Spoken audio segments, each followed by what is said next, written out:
Glória a Deus. A graça e a paz do Senhor Jesus, amém, irmãos? Quantos chegaram aqui hoje cheio do descanso de Deus no seu coração? Ou você está com a sua alma cansada? Temos que nos lembrar e nos alimentar todos os dias da graça, do favor imerecido. Temos que ser lembrados constantemente que não é pelos nossos atos de justiça, mas é pela graça de Deus. Você é perdoado, lavado pelo sangue. Sobre você não há mais nenhuma condenação, filho. Eu não sei como você entrou aqui, mas eu digo para você, todo jugo já foi quebrado. Você não tem que aceitar mais jugo, porque você agora está em paz. Amém? Eu só quero lembrar os irmãos que nós estamos tendo salas para crianças até 4 anos, ok? Então, se o seu filho tem menos de 4 anos, hoje é só até 4 anos. Nos outros domingos, até qual idade? Até 12 anos. Mas hoje é só até 4. Então, os demais ficam aqui comigo. Sei que às vezes não é fácil, né, controlar as crianças, mas é necessário. Se você não conseguir controlar seu filho de 5 anos, você vai conseguir em nome de Jesus. Eu não posso aceitar outra hipótese. Você é abençoado e bem-sucedido.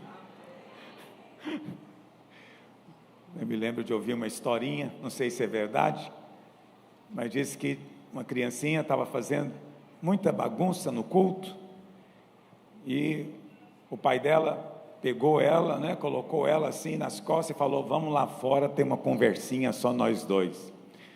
Aí o menino saiu pelo corredor da igreja dizendo para os irmãos: irmãos, orem por mim porque o inimigo está furioso. Eu acho que às vezes seu filho repreende muito inimigo furioso por lá. Tem criança que é muito esperta. Já me mandaram vídeos de criancinhas confrontando os pais, dizendo: mas você crê ou não na graça? Quer dizer, afinal de contas, isso que você está falando da graça aplica ou não a mim? É preciso dizer para ele: é muita graça eu dar umas palmadas em você.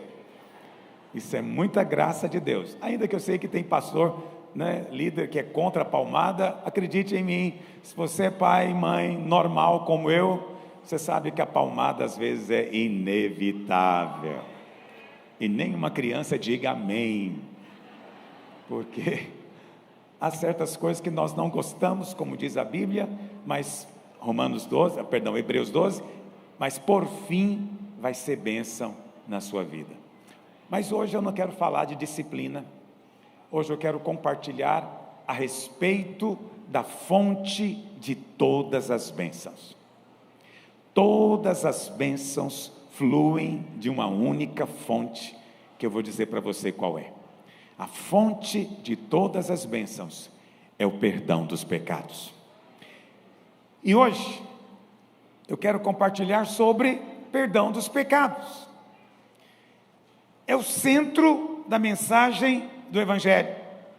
E acredite em mim, é também o lugar onde se origina, é a base que sustenta a sua fé para receber todas as bênçãos. Você está perdoado. Eu vim aqui proclamar para você mais uma vez que você está perdoado. Pastor, como assim eu estou perdoado? Acabei de perder a paciência ali no trânsito, discuti com a minha esposa. Ouça o que eu vou dizer para você: está perdoado.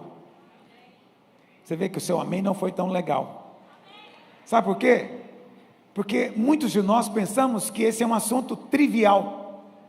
Pensamos que esse é um assunto que não é tão relevante, que temos que ouvir a respeito de coisas mais profundas. E muitas pessoas estão atrás de algum segredo espiritual, mas essa é a maneira que o diabo usa para privar você de desfrutar das bênçãos de Deus. Enquanto você acredita que tem algum problema entre você e Deus, você não tem fé para receber tudo que procede dele para você.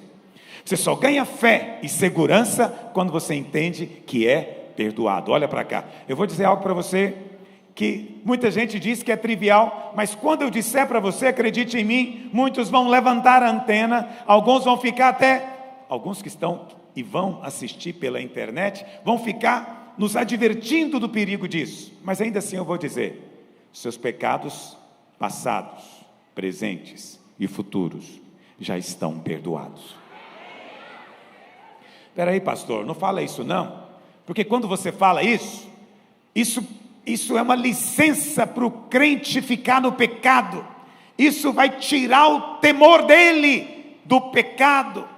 Não, preste atenção, o que gera temor em você não é o medo da ira de Deus, o que gera temor em você é a consciência de que você é tão amado, tão perdoado, que isso constrange o seu coração para fazer a vontade de Deus.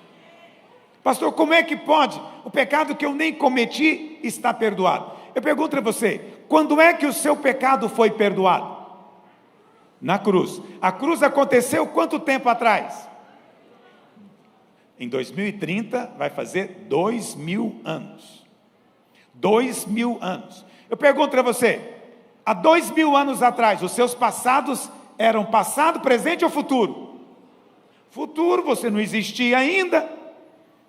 Você ainda não existia, então os seus pecados eram todos futuros. Então Jesus morreu pelos pecados futuros, sim ou não? Sim, seus pecados eram futuros. Aí você nasceu, a partir do momento que você nasce, né? Vai ter um momento que você vai virar um pecador, e aí você já nasce pecador, mas tem um momento que você inaugura, tem o primeiro dia, que ninguém sabe que dia é, mas todo mundo sabe que chega esse dia, em que brota o frutinho do pecado. A partir desse momento você vai ter agora pecados passados, esses pecados que você cometeu há 2000 anos, eram pecados futuros, só na sua perspectiva são passados, mas Cristo pagou o preço por todos eles. Está me ouvindo? Todos eles.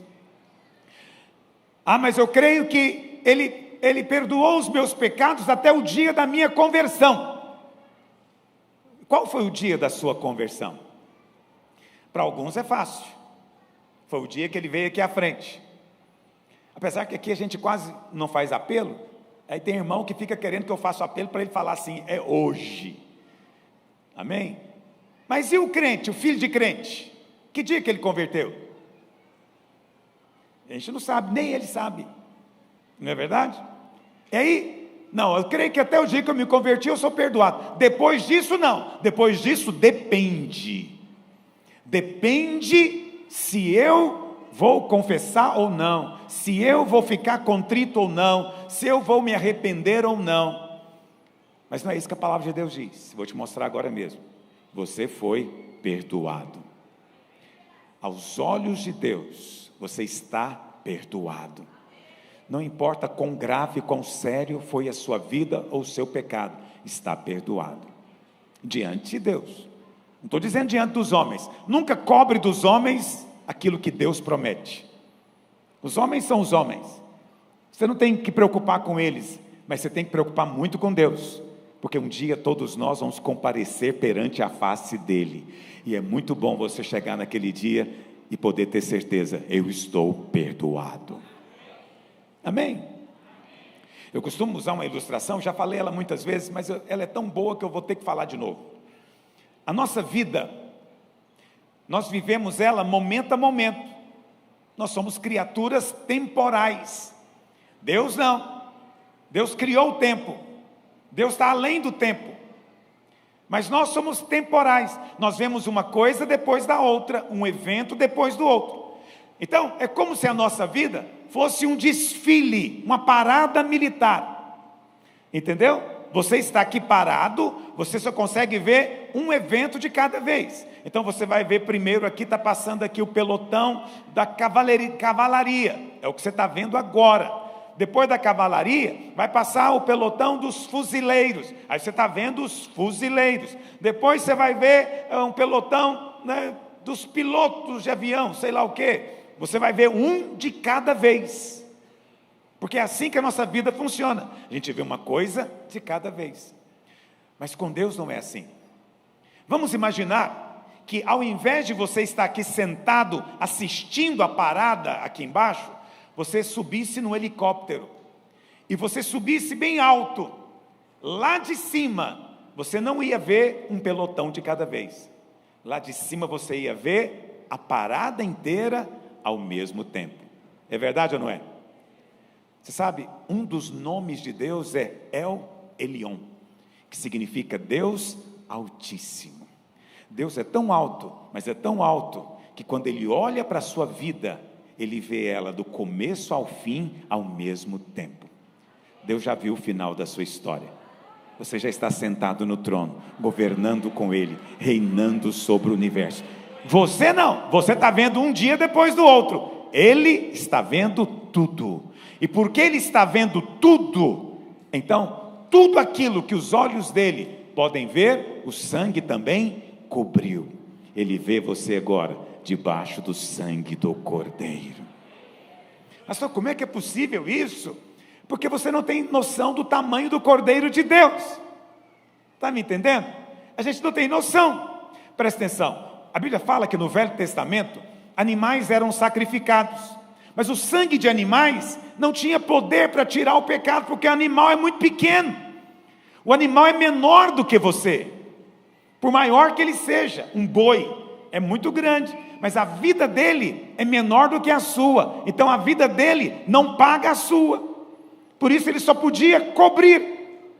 Mas aí um dia Cristo veio e desceu da glória. Mas Cristo não é um qualquer, Ele é o Filho de Deus.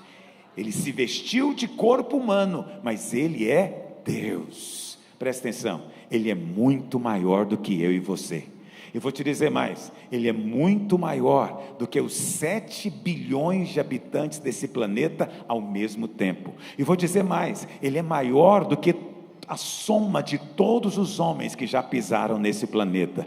E eu vou te dizer mais, Ele pagou a dívida de todos e ainda sobrou, porque Ele é maior.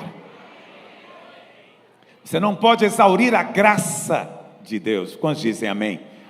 Ah, pastor, mas você está falando isso aí, né?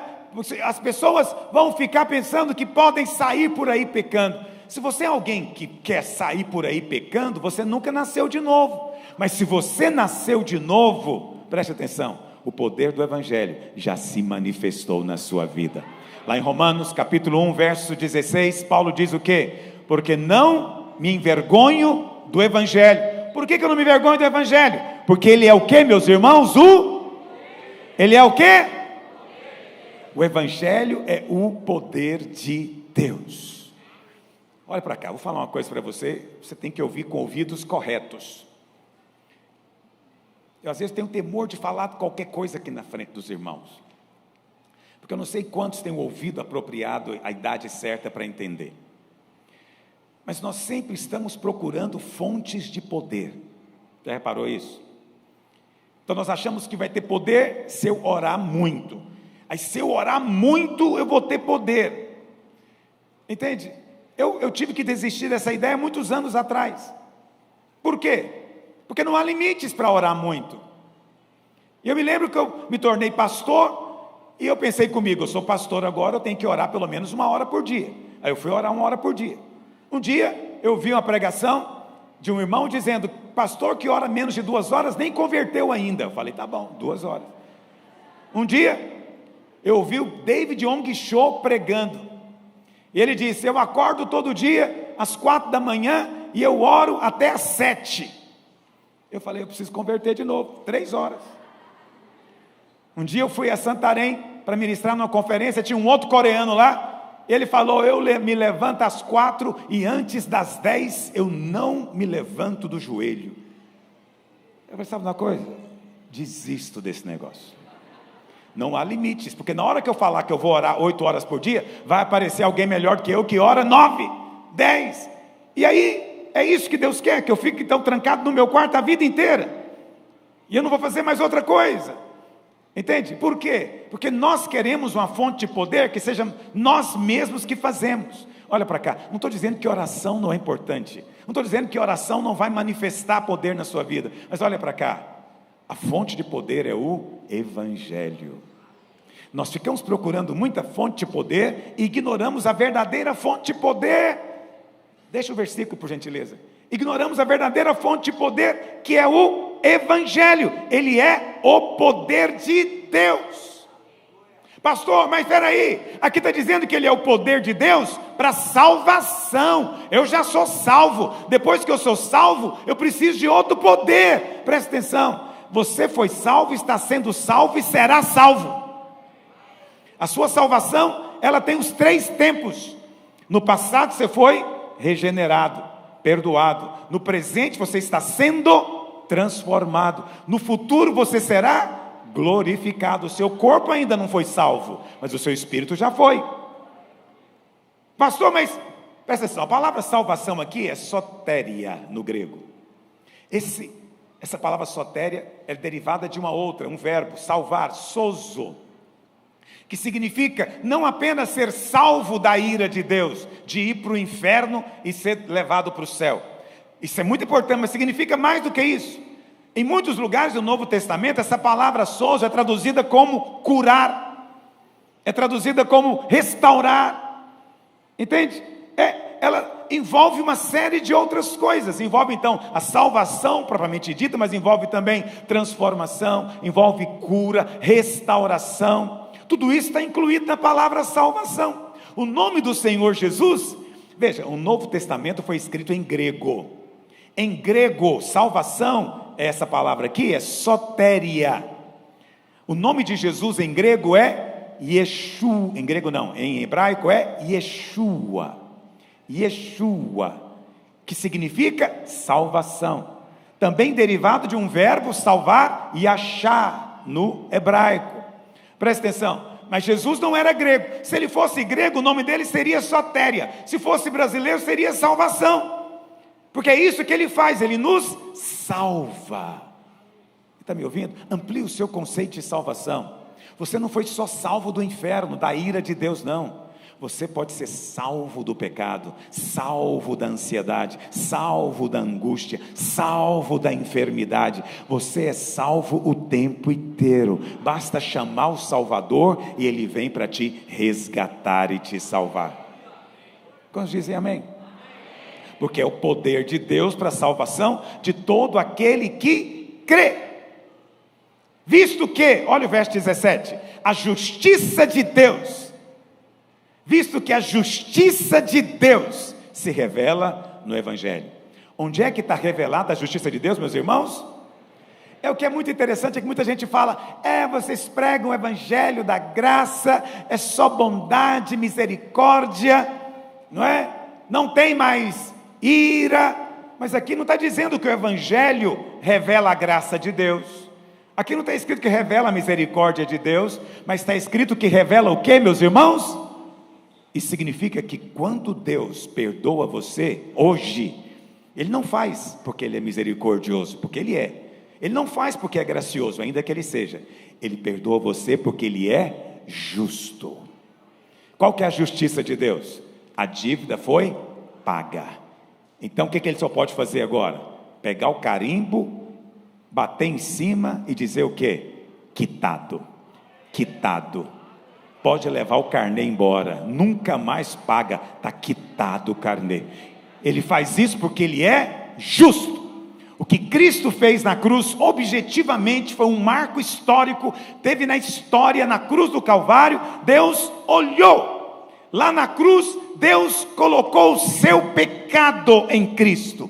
Quando Cristo morre, ele vai e leva consigo o seu pecado na morte. Ele levou o seu pecado na morte, mas quando Ele ressuscita, diz Hebreus, ressuscita sem o seu pecado ficou na morte, Ele ressuscitou agora para a vida, e essa vida que Ele vive agora, Ele passou para você, é uma vida sem pecado. Não estou dizendo que você não comete pecado, não estou dizendo que você não erra, a Bíblia fala que aquele que diz que não tem pecado é mentiroso. Eu estou apenas dizendo para você o seguinte, filho, o seu pecado foi perdoado. Aleluia. O pecado foi perdoado. Essa é a proclamação do Evangelho. Lá em Atos, capítulo 13, você sabe, não há muitas pregações registradas no Novo Testamento, porque pregação costuma ser coisa longa, mas há algumas que o Espírito Santo separou e foram guardadas para nossa instrução e edificação. E você tem o apóstolo Paulo. O apóstolo Paulo, ele é o apóstolo da graça. Ele escreveu 3/4 do Novo Testamento. E ele escreveu para a igreja. Olha para cá. Lá vai eu falar coisa talvez que não estou falando no lugar certo, mas vou falar assim mesmo. Deus tem misericórdia de mim. Nem tudo que foi escrito para você.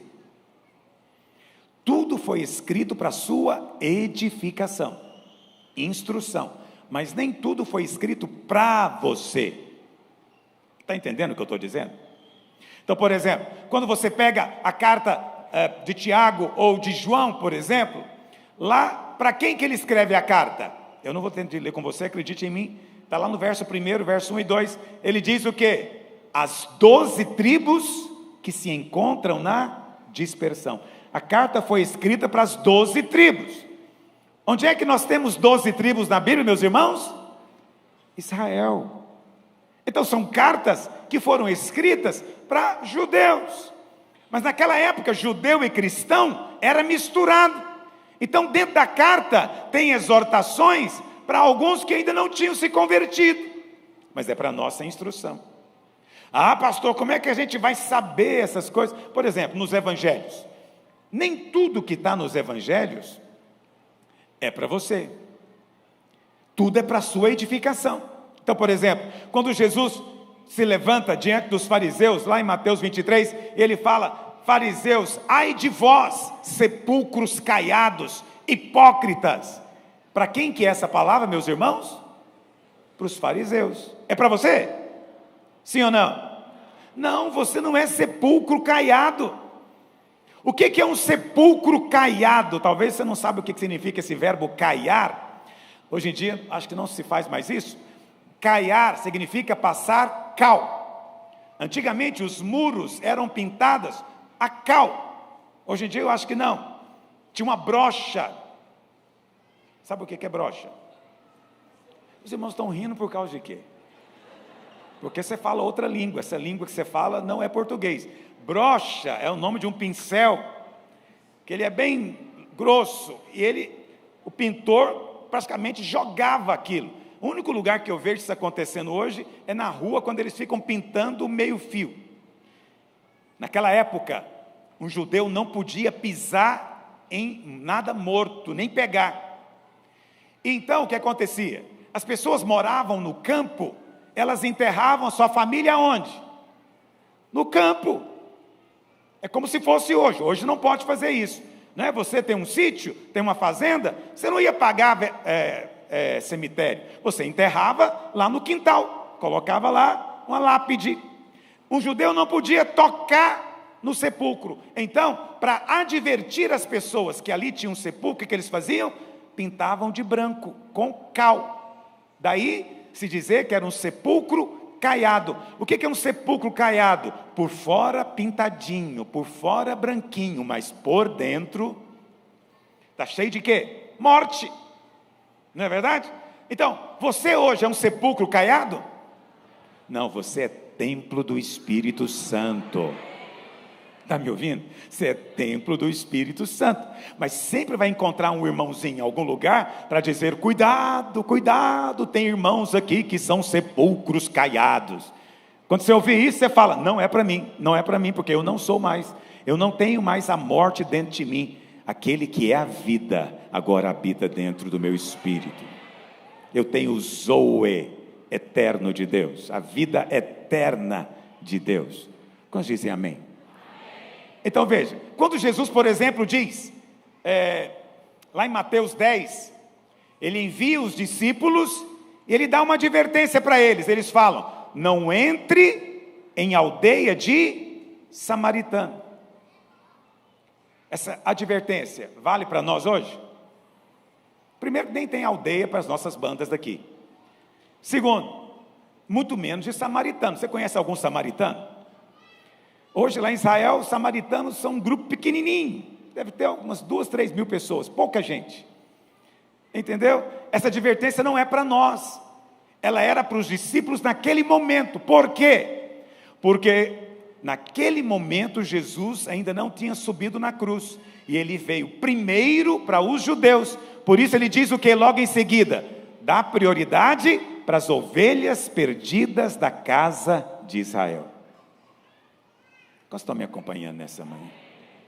Isso estou te dizendo para mostrar para você que mesmo nos evangelhos tem coisas que não é para nós hoje, mas nas epístolas, no ensino de Paulo, não tem essa advertência. Tudo que Paulo escreveu, toda a revelação que ele teve é para nós. E o que é que Paulo pregava? Não tenho tempo de ler com você todo o capítulo. Abra em Atos capítulo 13. Atos capítulo 13. Agora eu não sei se eu te dou uma pincelada do que está escrito aqui. Vamos ler, vamos uma pincelada. Paulo, verso 44. Não, 44 não.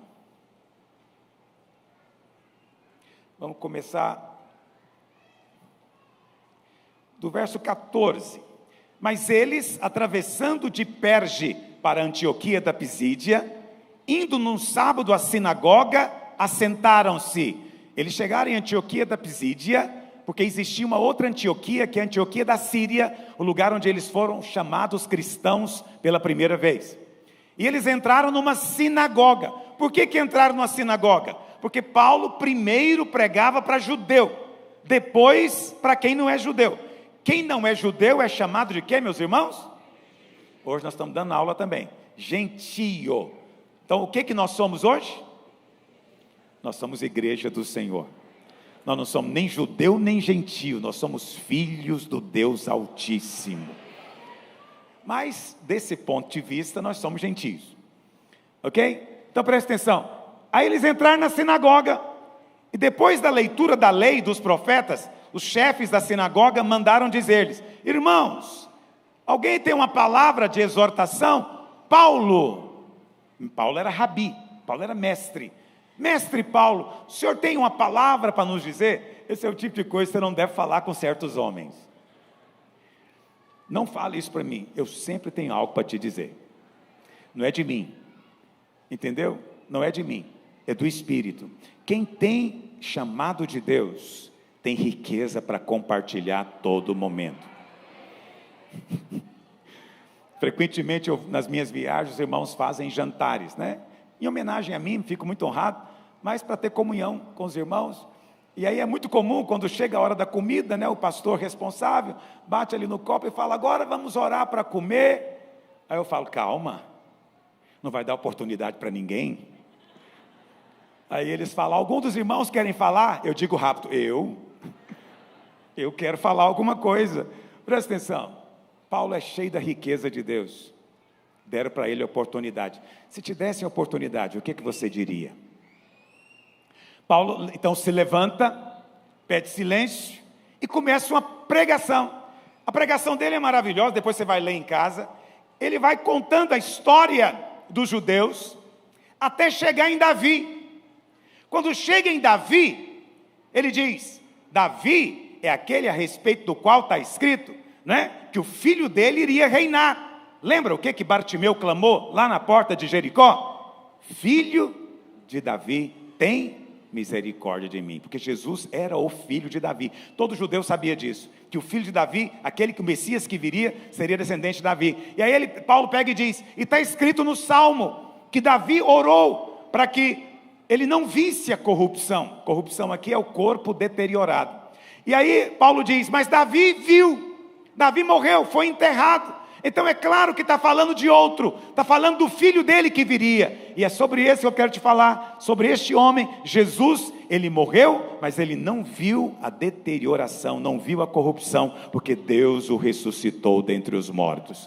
Toda a pregação dele era para chegar nesse ponto. E aí vem o clímax da pregação, verso 38. Ele diz: tomai, pois, irmãos, conhecimento. Olha o que ele está pregando. Qual que é o ápice da pregação dele? De que se vos anuncia o que, meus irmãos? O que Paulo está pregando aqui? O que significa remissão? Perdão. Paulo está pregando sobre o quê? Perdão dos pecados. Mas ele está lá anunciando remissão dos pecados por intermédio deste, que é Cristo, verso 39. E por meio dele, todo o que crê é justificado. De tudo aquilo que vocês não puderam ser justificado pela lei de Moisés, agora, por meio deste, você é declarado justo. Presta atenção. Paulo está fazendo o quê? Volta ao verso 38. Paulo está anunciando. Esse verbo anunciar aqui, no grego, e tem em português também, ele tem o sentido de proclamação. Proclamação é apenas para contar. Entendeu? Não está se exigindo de ninguém coisa alguma. É uma proclamação. Então, na Idade Média, por exemplo, quando o rei queria fazer uma proclamação, o que ele fazia? Escrevia num pergaminho, chamava um oficial, chamado de arauto, e esse oficial chegava na praça, no meio da aldeia, e todo mundo já sabia, é o oficial do rei, veio fazer uma proclamação. Aí o oficial do rei chega diante de todos e diz: o rei hoje anuncia que vocês estão perdoados de todo o imposto atrasado. Presta atenção, isso nunca aconteceu. Mas, se tivesse acontecido, a proclamação não depende da pessoa merecer ou não, não depende dela cumprir uma condição ou não, é para todos os que têm imposto atrasado. Você tem dívida com o rei está anunciando hoje: você está perdoado. Olha para cá, você crê que está perdoado? Crê mesmo? Porque se cada vez que você comete um pecado fresquinho, novinho, você pensa que você está mal com Deus, você não creu que foi perdoado ainda. A primeira coisa que você tem que pensar depois que você peca é: estou perdoado também desse pecado. Eu falo isso para a loucura de muitos religiosos que não toleram ouvir isso. Mas quem é pecador fica feliz de ouvir essa boa notícia. Paulo está anunciando, nós anunciamos também. Você tem coragem de sair apenas contando para as pessoas? Paulo não falou: olha, se você se arrepender, Deus vai te perdoar. Não, Paulo não falou isso. Ele podia falar, ele tinha tempo, ele estava pregando. Paulo não falou: olha, se você for bastante contrito, se você mostrar que realmente mudou de vida, você está perdoado. Paulo não falou nada disso. Ele chegou e falou: eu estou aqui para anunciar para vocês a boa notícia. Qual a boa notícia? Qual a proclamação? Vocês estão perdoados por meio da obra de Cristo na cruz. Você consegue contar para um pecador lá fora que ele está perdoado? É por isso que Jesus pode dizer para a mulher pecadora: eu não te condeno. Os fariseus trouxeram uma mulher surpreendida em pecado. E o Senhor falou: aquele de vós que estiver sem pecado, atira a primeira pedra. Foi todo mundo embora, ficou só ele e a pecadora. Esse é o destino de todos nós. Um dia você vai ficar sozinho com ele. Mas o que ele falou para ela? Uai, onde é que estão os teus acusadores? Ninguém te condenou? E ela falou: ninguém. O que ele disse para ela? Nem eu te condeno. Vamos piorar um pouquinho essa história? Mulher pecadora é canja de galinha. Vamos pensar num homem pecador que foi surpreendido transando com outro homem. Sim, porque nós estamos numa fase agora que os evangélicos acham que pode jogar pedra em todo mundo. O que Jesus diria para esse homem surpreendido em pecado? O que ele diria para você? Se você não tem pecado, pode jogar a primeira pedra. Se você acha que não precisa do perdão de Deus, joga a primeira pedra. Será que teria crente jogando pedra? É possível. Mas quantos de nós teríamos coragem de dizer, como Jesus: eu não te condeno, eu não te condeno, vá e não peques mais, mas eu não te condeno. O vá e não peques mais, todo mundo está pronto para dizer, mas nem eu te condeno. Quantos têm um olhar de perdão para liberar? Estão me acompanhando? Você sabe, eu estava pregando esses dias lá em Salvador, o pastor Adean estava me contando uma vez. Ele foi numa conferência para pastores. Tinha um pregador lá, isso foi há uns 20 e tantos anos. E o pregador, ele chamava-se Thunder Nelson. Não sei se você sabe falar inglês, mas alguém que chama Thunder é trovão em inglês. Esse era o nome dele. Você vê que ele não falava com voz de cordeiro. Ele, homem muito usado por Deus, cura, aquela coisa toda. No final ele falou: eu vou orar pelos pastores que querem essa unção. Quantos querem essa unção? Claro, todo mundo ergueu a mão. Ele falou: faz uma fila aqui e outra aqui, de cada lado. O pastor Adean disse que era o quinto da fila. Foi correndo. E ele orou pelo primeiro. Na hora que ele orou pelo primeiro, o cara caiu no chão tremendo. Ele falou o seguinte: eu vou orar, mas quem tiver em pecado aqui vai morrer hoje. Essa é a melhor maneira de diminuir fila. Pastor Adean, disse que ele olhou para um lado, para o outro, escapuliu pela tangente. Não ficou ninguém lá. Sabe por que o evangelho não manifesta poder? Porque os nossos próprios pastores ainda não creem no perdão. Não creem que foram perdoados. Eles creem que se for colocar no teste, na prova, vai chamuscar a cabeça dele. A Bíblia não diz que você não tem pecado. Pelo contrário, a Bíblia diz que você tem sim. Mas diz que Deus não se lembra mais. Teve uma conferência, muitos anos também, nessa mesma época, 1999, lá em Manaus. Estava lá o pastor César Castellanos, não sei quantos conhecem. E ele fez uma pregação, era uma reunião para pastores e esposa de pastor. Reunião grande. E ele pregou da necessidade, de ter um compromisso, etc. No final ele fez um apelo para quem queria ter um ministério, mais consagrado. Ele fez um apelo, não foi ninguém na frente. Nenhum aceitou o apelo. Mas ele é profeta. E aí ele falou: tá bom, vamos passar então para as revelações do Senhor. Aí ele apontou para um e falou: você, fique em pé. O Senhor está me mostrando, cabeceira, do lado direito, terceira graveta, tancada com chave, está cheio de revista pornográfica. Aí o irmão começou a chorar. Ele falou: mas não preocupa não, Deus está te dando uma segunda chance, vem aqui à frente. Ele foi desesperado na frente, caiu não, ele desmoronou lá na frente. O pastor César Castellano pegou o microfone e falou: alguém mais quer oração? Quantos foram na frente agora? Não ficou nenhuma cadeira ocupada. Isso é uma coisa que acontece. Está me entendendo o que eu estou querendo chegar? Que essa é a razão pela qual as bênçãos não têm fluído mais na sua vida. É que você está o tempo inteiro pensando: tem pecado, eu não sou digno, tem coisa errada, olha o tanto que eu erro, eu sou tão falho, tem tanta coisa, tem tudo isso na sua vida. Mas tem uma coisa que você não pode esquecer: há 2000 anos atrás, o Cordeiro de Deus desceu do céu, e Ele pagou pelo seu pecado. Você sabe quem é de igreja pentecostal? Eu não sei se alguém aqui já foi de igreja pentecostal, mas quem é de igreja pentecostal, ele sabe quando o profeta, normalmente a profeta, levanta na reunião. Sabe ou não sabe?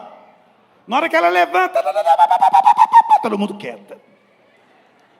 Ela vai falar. Normalmente, qual que é a oração que os irmãos fazem? Cega ela, Jesus, cega ela hoje. Por quê? Todo mundo deveria ficar com vontade de ouvir de Deus. Deus vai falar, mas todo mundo morre de medo da profeta. Todo mundo, é verdade ou não é, irmão? Preciso fazer apelo aqui hoje? Todo mundo tem medo. O profeta falou que teve um sonho com você, já treme o coração. Você fala, estou morto, tem certeza. Entende? Por que disso? Porque muitos ainda vivem debaixo do medo e da condenação. Mas eu quero dizer para você algo. Lá em Hebreus capítulo 8 diz, última cláusula da nova aliança. Por quê? Para com as suas iniquidades usarei de misericórdia, e dos seus pecados jamais me lembrarei. Jamais me lembrarei. Jamais me lembrarei. Jamais me lembrarei. Mas tem gente que quer te lembrar do seu pecado.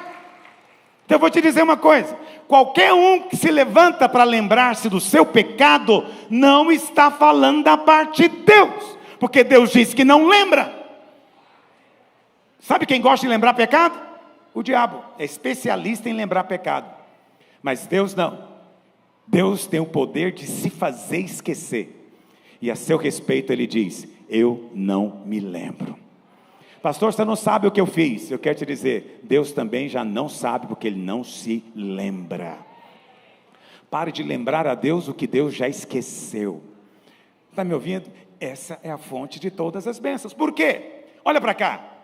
Por que é a fonte de todas as bênçãos? Porque quando você crê que está perdoado, você sente presença. Você vem para a reunião, basta começar uma canção, você já sente presença. E quando a presença se manifesta na sua vida, você é alimentado, você é fortalecido, você é nutrido, você vence o pecado. Mas quem chega na reunião achando que tem pecado, primeiro ele tem que resolver isso. Primeiro ele tem que intensamente orar a Deus, para convencer a Deus de que ele está muito arrependido, que ele não vai mais fazer aquilo, para ele tocar nele hoje. Então ele fica um tempão envolvido nisso, e ele não consegue perceber presença. Por quê? Porque a presença não está lá? A presença está. Mas a questão é que a consciência do pecado impede você de desfrutá-la. Esquece o pecado, volta para o Senhor. Pastor, você está querendo dizer que não tem disciplina? Tem.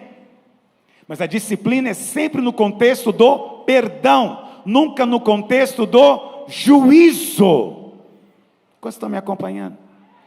Essa é a vontade de Deus. Ah, pastor, mas essa mensagem não produz temor de Deus. Essa semana passada, já me esqueci, alguém me mandou uma mensagem, e ele estava muito bravo comigo, porque ele começou a me ouvir. Eu tenho dó de quem começa a me ouvir. Ele normalmente começa com raiva, porque ele fica nervoso. Como é que o pastor pode falar uns negócios desses? E aí ele falou, baseado na sua mensagem, parece que Deus mudou de humor. Ele estava com raiva no Velho Testamento, e agora no Novo Testamento ele está bem humorado. No Velho Testamento ele era um pai severo, agora virou um vovô.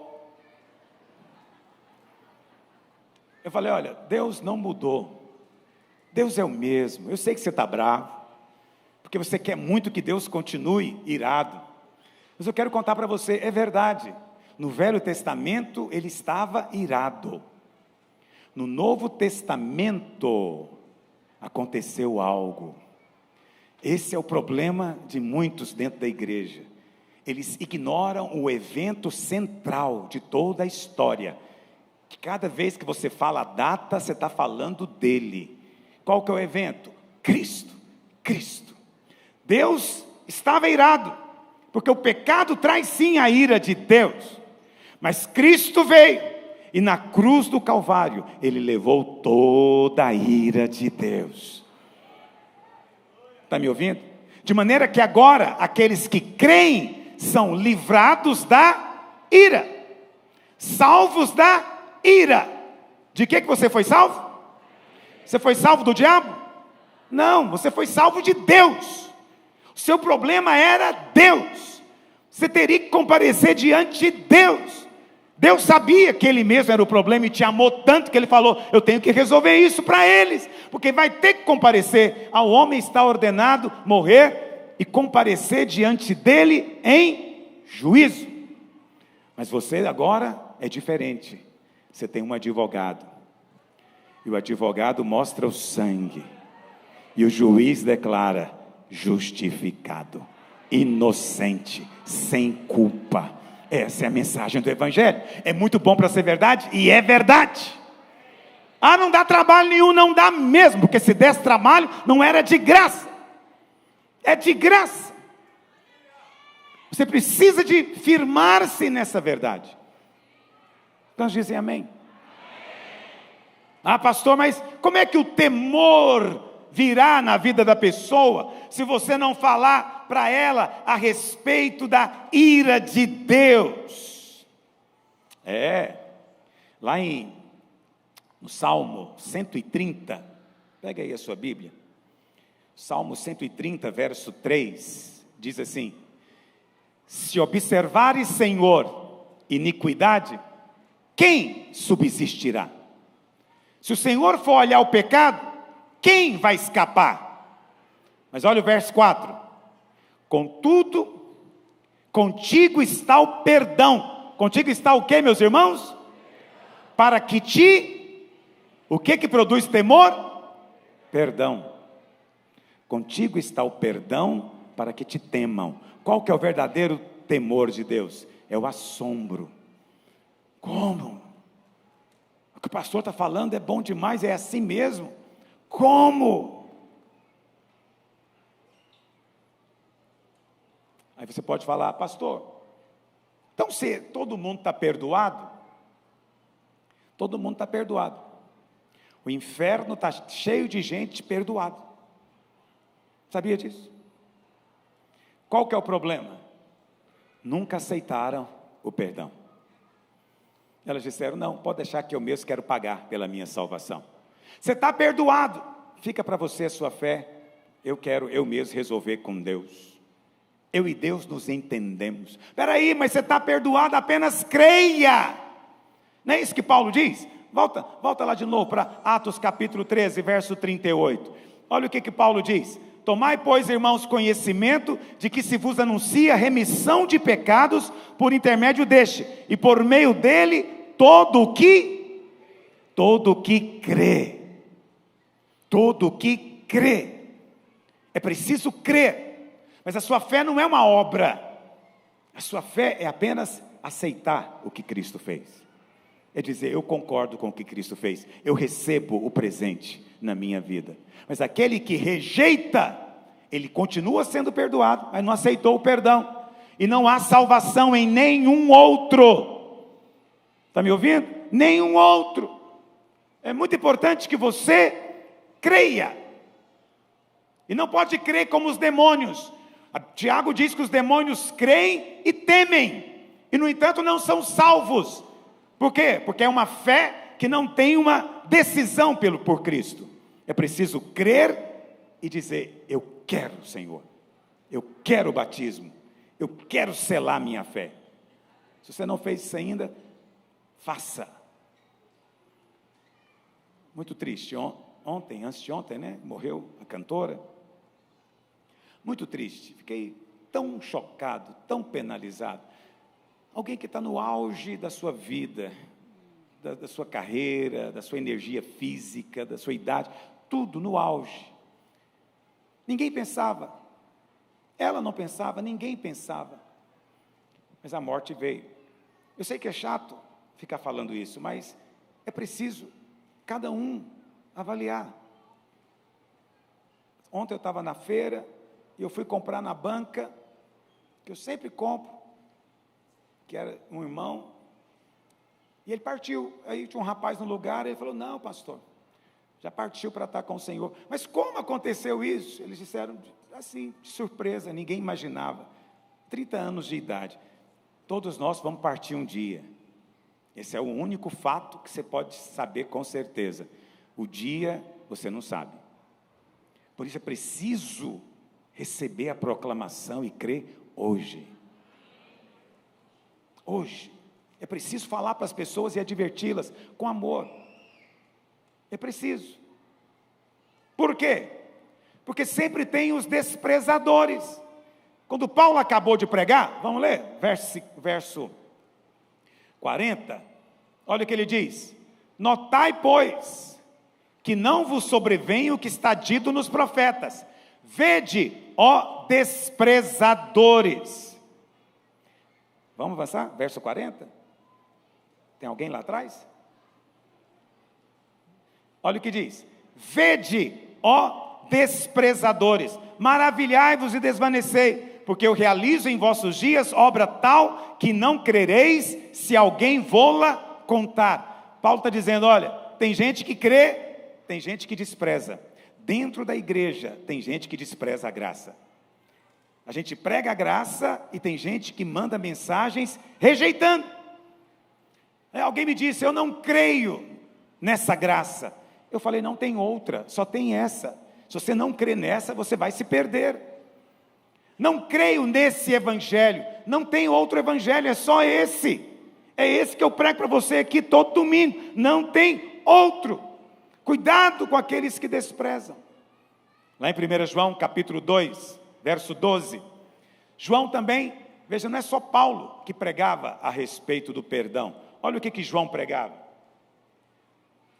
Ele diz: filhinhos, eu vos escrevo. Por que eu vos escrevo? Porque os vossos pecados são perdoados. Filhinhos, eu vos escrevo, porque os vossos pecados são perdoados. João não conhecia todo mundo para quem ele escrevia. Então não dá para saber quem é mais bonzinho e quem não é. Mas João colocou todos na mesma categoria. Todos, filhinhos. A palavra filhinhos aqui, no original é teknon. Teknon é um termo genérico para designar todo filho de Deus. Porque se você for ler o verso seguinte, João vai falar, ele vai dizer: pais, eu vos escrevi, jovens, eu vos escrevi, e novamente ele fala: filhinhos, eu vos escrevi. Aqui ele está falando de idade espiritual. Na igreja tem gente que é pai espiritual, tem gente que é um jovem espiritual, e tem gente que é novo convertido. Mas aí a palavra filhinho já não é mais teknon, é outra palavra, que significa bebê. Mas no verso 1, ele usa uma palavra filho, que envolve todos. Os pais são filhos, os jovens são filhos, e os filhos são filhos. E ele diz: filhinhos, eu estou escrevendo para vocês, porque os seus pecados foram perdoados. Vou dizer para você, eu estou pregando para você aqui hoje em paz, porque eu sei que os seus pecados foram perdoados. Eu posso proclamar para você aqui, a pleno pulmões, em paz, tendo plena ciência que estou falando da parte de Deus, e que o Espírito Santo vai confirmar em você, porque os seus pecados estão perdoados. Perdoado por quê? Ah, pastor, a Bíblia fala que tem que arrepender. Então a palavra arrependimento significa, no original, metanoia, que significa o quê? Mudança de mente. O que significa arrepender quando se trata desse assunto? É você entender que não há salvação em nenhum outro. Eu achava que há salvação também naquela entidade. Eu achava que podia ser salvo também praticando aquelas obras. Mas agora eu entendi que é tudo por causa de Cristo. É tudo por causa da graça. Quando ele diz, agora eu entendi, ele está tendo o quê? Uma metanoia. Mas eu pergunto para você, ele já era perdoado antes da metanoia, sim ou não? Sim, a metanoia é aceitar o perdão. É quando você crê que o seu pecado é perdoado, que você pode manifestar boas obras, está me ouvindo? Tem muita gente que faz coisas tentando aplacar a ira de Deus. Deus chama isso de obras mortas. Dentro da igreja ainda existem obras mortas, pessoas tentando pagar pela bênção, pessoas tentando aplacar a ira e a cólera divina. Mas quando você entende que é perdoado, aí você pode ter boas obras no sentido correto. Você não é salvo por meio das boas obras, mas você foi salvo para as boas obras. E essas boas obras são resultado de alguém que crê que é perdoado. Vou te contar uma historinha. Você sabe, nos Estados Unidos existe pena de morte. Cada estado, né, lá os estados são quase como países assim. tem pena de morte. Mas eles têm uma lei interessante. O governador, no final do ano, pode conceder perdão, indulto, para alguém que foi condenado à morte. Conta a história que no século XIX, num desses estados americanos, um jovem foi condenado à morte. E estava ali na cadeia. E o seu advogado, compadecido, porque ele era um jovem, foi até o governador pedir clemência.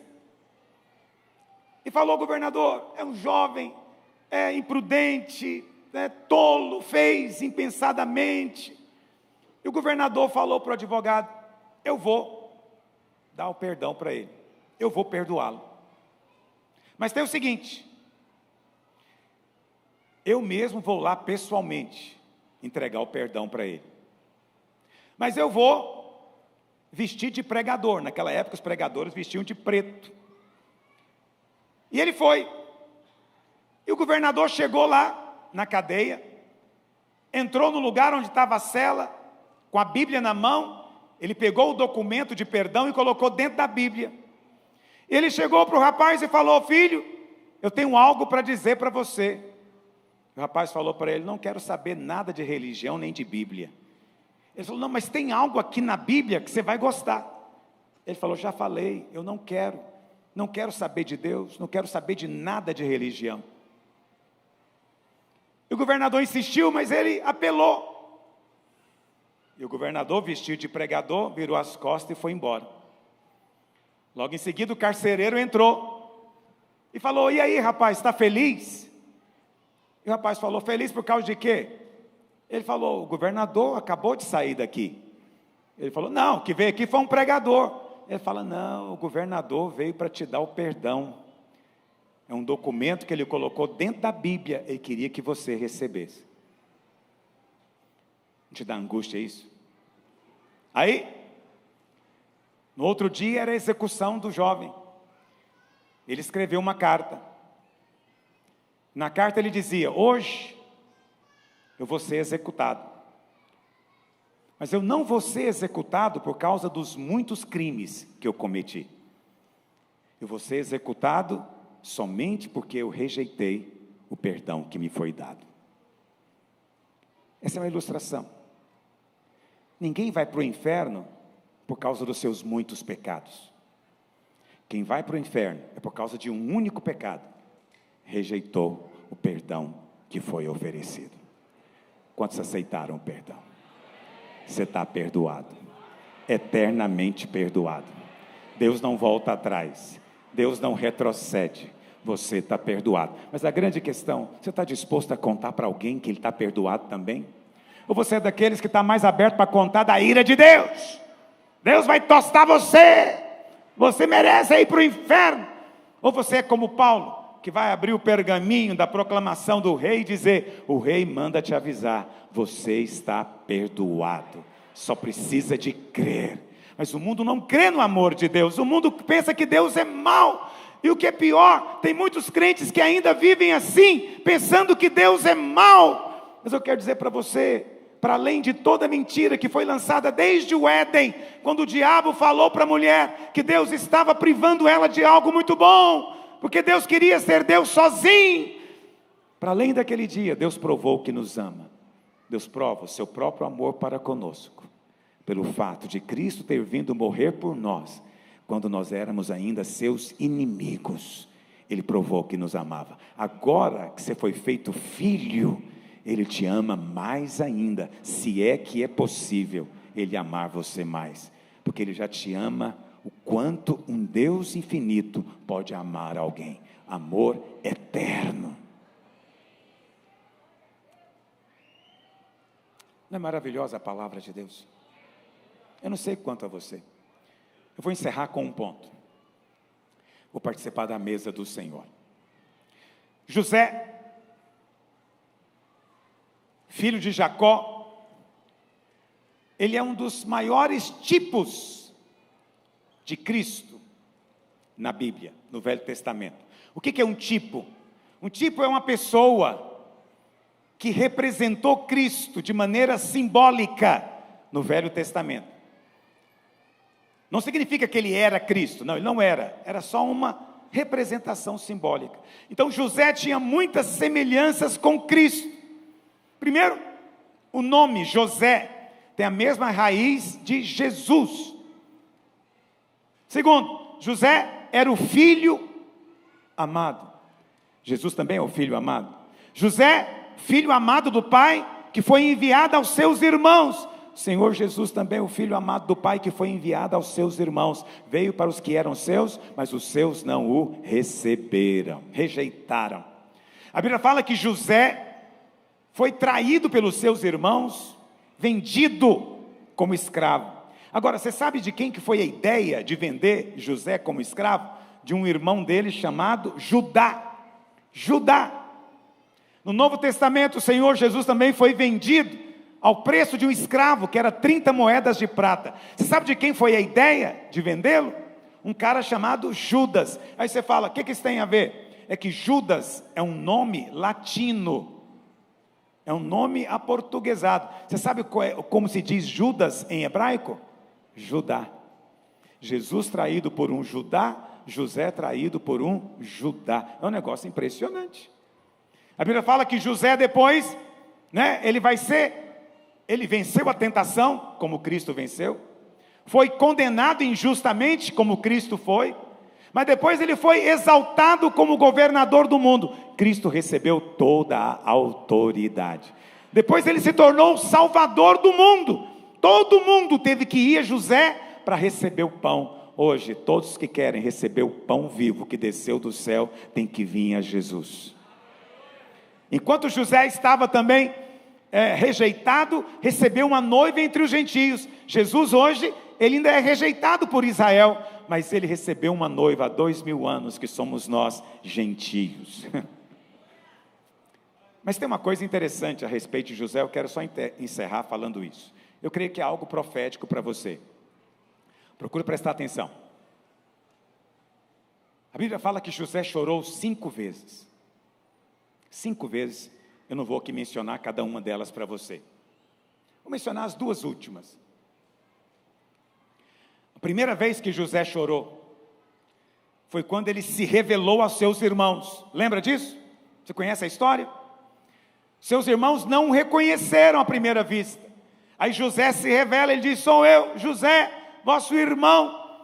E ele diz, chega perto de mim. É o mesmo que Jesus disse, vinde a mim. Naquele momento José chorou. Aquele é o amor de Cristo manifestado. Na 4ª vez, está lá em Gênesis capítulo 50. Em Gênesis 50, a Bíblia fala que Jacó chama os filhos e libera uma bênção. Ele diz, eu vou morrer. Jacó sabia que ia morrer, nem todos sabem. Alguns poucos têm esse privilégio. Jacó foi um desses. E a Bíblia fala que ele profetizou para cada filho e logo em seguida morreu. E a Bíblia fala então que José se lançou sobre o rosto de seu pai e chorou sobre ele e o beijou. Essa é a 4ª vez que José chora. Presta atenção. Eu gosto dessa cena. Você vai falar, pastor, por quê? Porque quando você lê a Bíblia, você tem que entender ou visualizar a história. Está me entendendo? Poucas pessoas percebem isso, mas eu vou contar para você. José, ele teve que vencer a amargura em relação ao pai. Por quê? Ele não sabia que os seus irmãos tinham mentido e dito que ele tinha morrido. Ele não sabia. Então, quando José chega ao Egito, ele pensa, meu pai vai vir me buscar. Quando meu pai ficar sabendo o que eles aprontaram, meu pai virá me buscar. Mas o pai dele nunca veio. Passaram-se 13 anos, o pai dele nunca apareceu. José não sabia por quê. Em situações assim é fácil presumir coisas. Meu pai diz que me amava, não ama coisa nenhuma. Olha aí, os outros têm predileção, eu fui renegado, esquecido, abandonado.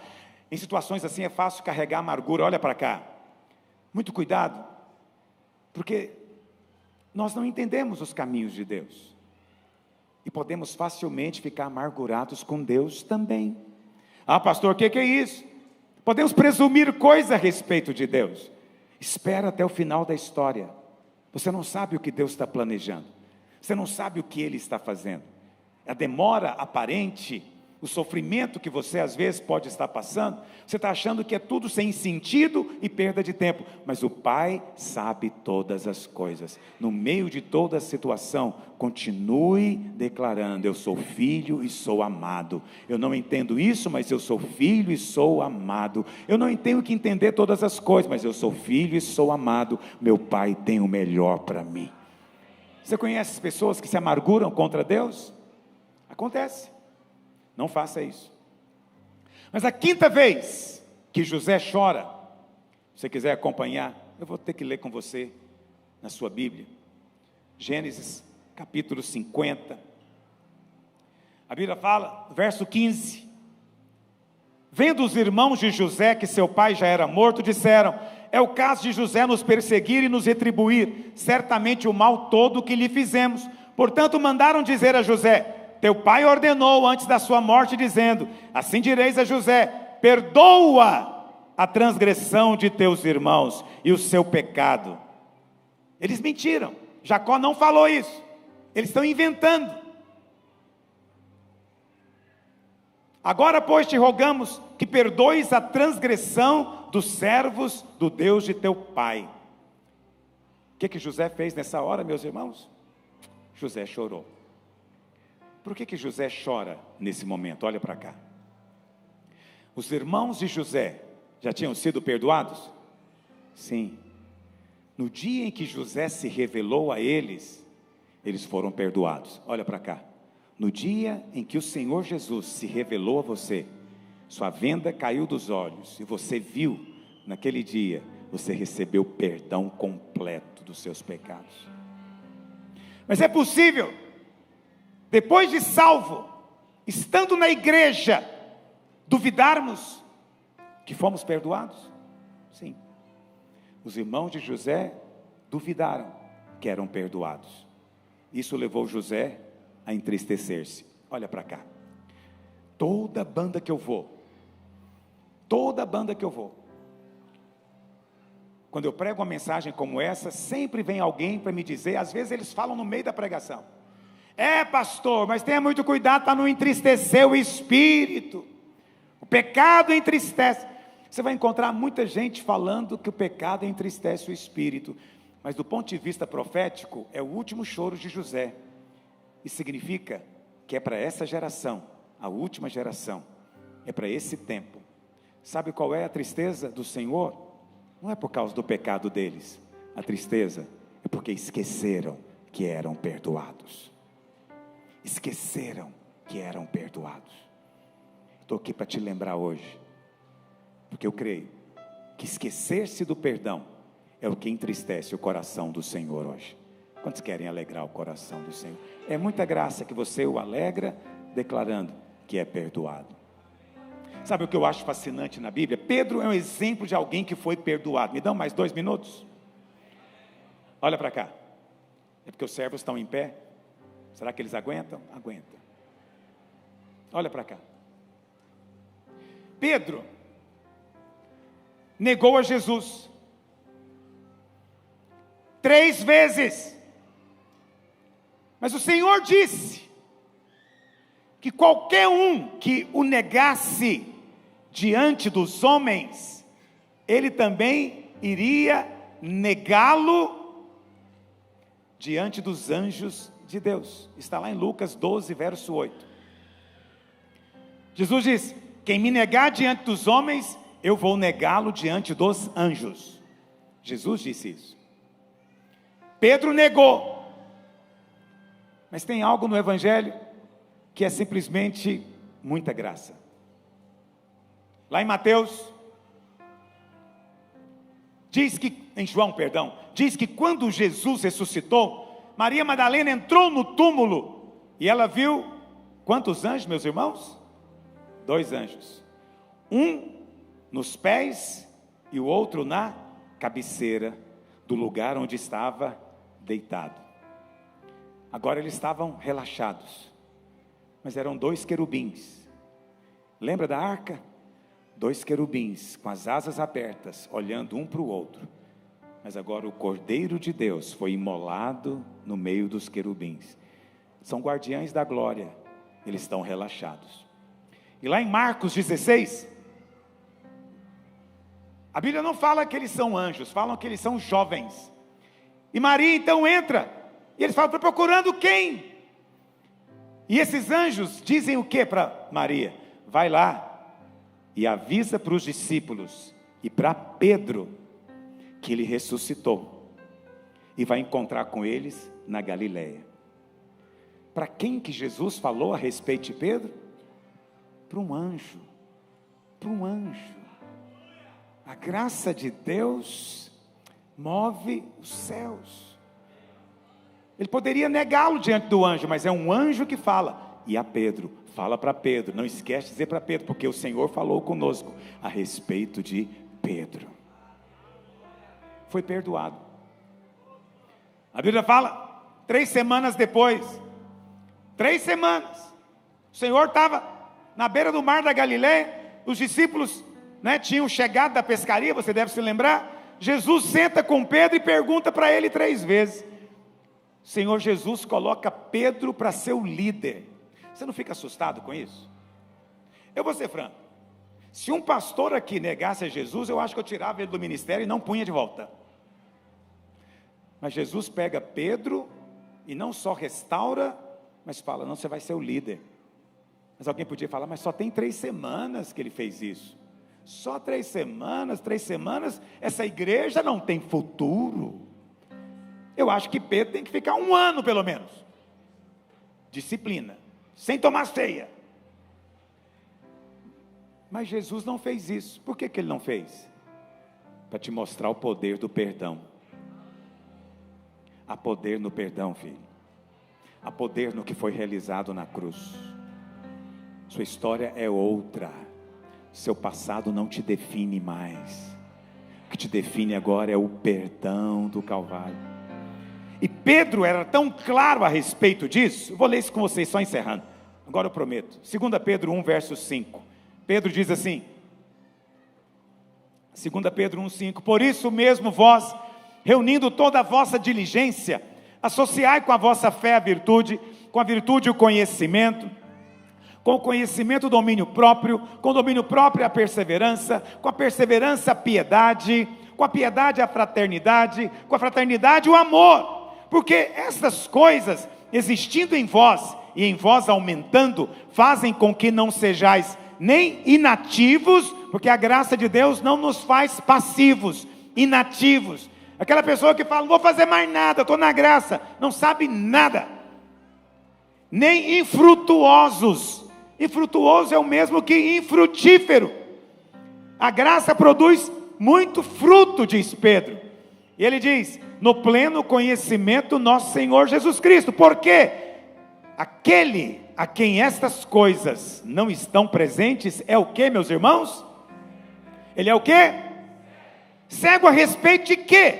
Vendo o sol que está perto. Então para Deus tem cegueira completa e tem cegueira daquele que só vê de perto. Qual que é a cegueira dele? Esquecido da purificação dos seus pecados. Sabe qual que é o problema que produz cegueira? É quando você esquece que é perdoado. Quando a gente fala de cegueira, logo lembra de Eli, o sacerdote, e de Samuel, que veio sucedê-lo. Você tem uma geração que envelheceu e ficou cega. Que geração é essa? A geração que está esquecida do perdão dos pecados, mas há uma nova geração se levantando. Olha para cá, eu vou dizer profeticamente: seja parte dessa nova geração, não importa quantos anos você tenha, é a geração que vê, e o que ela vê? Porque ela sabe, entende, se lembra e está consciente que os seus pecados foram perdoados. Essa é a base de tudo. Está me entendendo? Essa é a fonte de tudo. Esse é o alicerce fundamental. É o centro da mensagem do Evangelho. Se alguém diz que prega o Evangelho e não está pregando perdão dos pecados, não está pregando o Evangelho. E se ele está pregando o perdão dos pecados, colocando qualquer condição que não seja crer, não é perdão dos pecados que o Evangelho prega. Não há condições, não há limitações, é ilimitado, é uma proclamação irrestrita, é para todo aquele que quiser e crer. Crer, se você crer, é seu. Quantos creem também? Fique em pé onde você está. Vamos participar da mesa do Senhor. Enquanto nós cantamos um cântico, os irmãos vão distribuir o pão e o cálice. Segure-o com você. Vamos participar juntos da mesa do Senhor.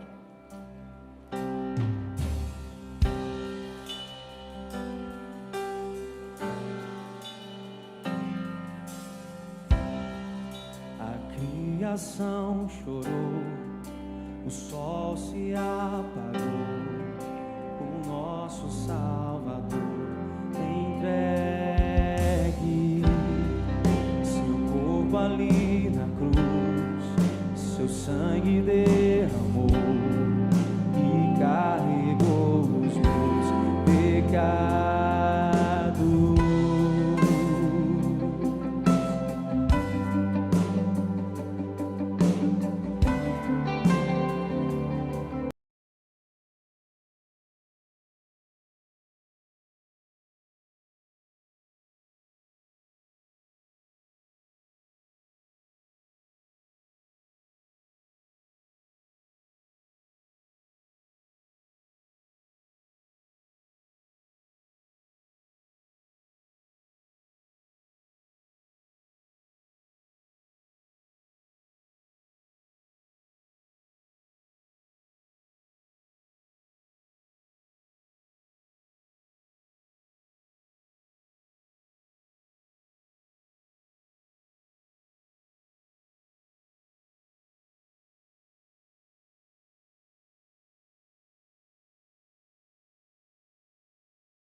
Aleluia. Todos receberam? Alguém não recebeu? Aleluia. Pastor Rigonato, pastor Naor vão fazer confissão do pão e do cálice. Mas antes disso, apenas segura consigo, fecha os olhos e declara: eu sou perdoado. Apenas declara isso. Se existe algo que ainda teima em aparecer na sua consciência, conta para Ele: estou perdoado. Estou perdoado. Seu passado foi completamente apagado. Deus não se lembra. Caiu no esquecimento. Está me ouvindo? Você está debaixo da ação do sangue. O sangue cobre você continuamente. E é assim que os olhos de Deus contemplam você. Aleluia. Aleluia. Glória a Deus. Pegue o seu pão, meu querido. Levanta ele para o Senhor. Diga: este pão é o corpo do Cordeiro que foi colocado entre os anjos para declarar que o Senhor se lembra de nós e não dos nossos pecados. Ao comer deste pão, eu creio que eu estou perdoado, porque no corpo dele, ele levou os meus pecados, as minhas maldições, e me deu o seu perdão, a sua vida e a sua saúde. Ao comer deste pão, eu tenho consciência de perdão, de aceitação do amor de Deus sobre a minha vida, em nome de Jesus. Aleluia, aleluia. Glória a Deus. Erga o seu cálice e diga assim: este cálice é o sangue de Jesus, sangue da nova aliança, derramado na cruz para a remissão dos meus pecados eternamente.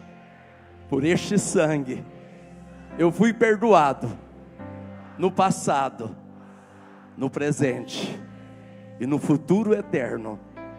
Diga assim: por este sangue eu fui feito filho de Deus, nova criação, faço parte da mesa do Senhor, sou herdeiro em Cristo pelo sangue da nova aliança. Por este sangue eu sou perdoado, justificado e abençoado em todas as coisas. Amém. Glória a Deus. Coma do pão, beba do cálice, desfrute dessas bênçãos. Ao fazermos isso, estamos encerrando a nossa reunião.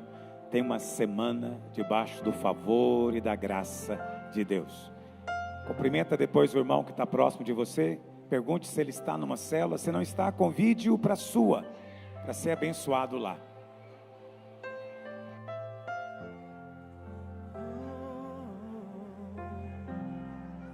Cantamos aleluia, cantamos aleluia.